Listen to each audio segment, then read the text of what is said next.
Kumusta mga katok? Ang Fruit of the Poisonous Tree Principle sa Pilipinas ay isang legal na doktrina na nagsasabing ang anumang ebidensya na nakuha sa pamamagitan ng illegal na pamamaraan ay hindi maaring gamitin sa korte. Kung ang isang ebidensya ay nakuha dahil sa isang paglabag sa mga karapatan ng isang tao, gaya ng walang basihang paghahanap o kaya ay walang warrant of arrest, itinuturing itong dumi o tainted, kumbaga. Sa ilalim kasi ng 1987 Constitution ng Pilipinas, protektado ang mga karapatan ng mga mamamayan laban sa hindi makatarungang paghahanap at pagkumpiska.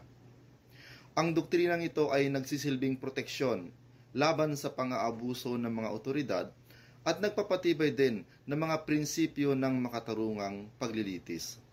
Halimbawa, kung ang isang pag-amin o dokumento ay nakuha mula sa isang illegal na paghahanap, hindi ito maaaring gamitin sa anumang paglilitis sa hukuman. Ang layunin ng prinsipyong ito ay mapanatili ang integridad ng sistema ng hustisya at matiyak na ang mga karapatan ng bawat isa ay iginagalang sa lahat ng pagkakataon.